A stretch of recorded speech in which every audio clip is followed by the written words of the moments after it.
Hello बच्चों, let's see the question and question is that ethylene when subjected to hydroxylation in the presence of Bayer's reagent gets oxidized to।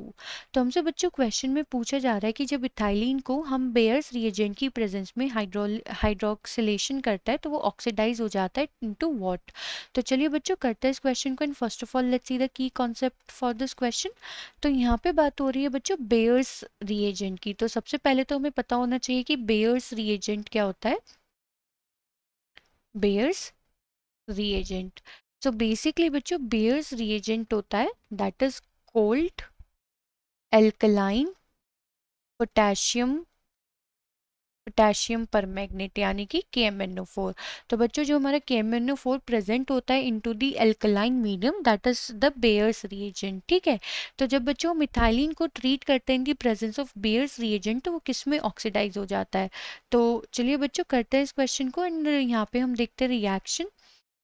वैसे भी बच्चों हमें मालूम है कि KMnO4 जो होता है वो हमारा स्ट्रॉन्ग ऑक्सीडाइजिंग एजेंट होता है। ठीक है, सो अगर ये हमारा स्ट्रॉन्ग ऑक्सीडाइजिंग एजेंट है, स्ट्रॉन्ग ऑक्सीडाइजिंग एजेंट, तो बच्चों ये क्या करने की कोशिश करेगा, ये ऑक्सीजन को ऐड करने की कोशिश करेगा यानी कि एडिशन ऑफ ऑक्सीजन।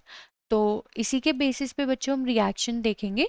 तो यहाँ पे बात हो रही है इथाइलिन की। तो इथाइलिन क्या होता है, ethylene is C double bond C H H H and H, so that is ethylene. Ethylene या फिर हम इसे इथीन भी कह सकते हैं क्योंकि यहाँ पे डबल बॉन्ड प्रेजेंट है दो कार्बन एटम्स के बीच में।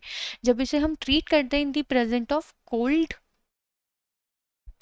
एल्कलाइन पोटेशियम परमैंगनेट यानी कि KMnO4, तो बच्चों ये ऑक्सीडाइज होके किस में कन्वर्ट हो जाता है, इट ऑक्सीडाइजेस टू CCHH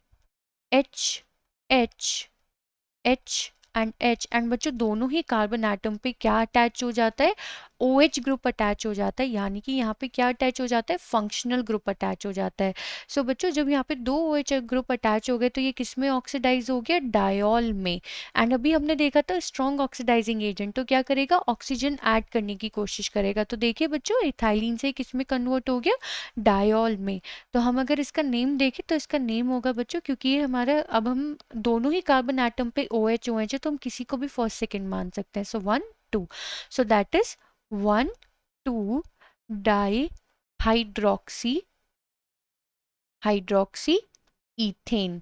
तो बच्चों जब इथाइलिन हम इसे सब्जेक्ट करते हैं to hydroxylation in the presence of Baeyer's reagent तो ये ऑक्सीडाइज होके किस में चेंज हो जाता है, इनटू डायोल। यानी कि बच्चों दोनों ही कार्बन एटम्स पे, दो कॉन्सिक्यूटिव कार्बन एटम्स पे हमारे क्या आ जाते हैं, OH ग्रुप्स आ जाते हैं। सो आई होप बच्चों आपको एक क्वेश्चन समझ में आ गया होगा। Thank you.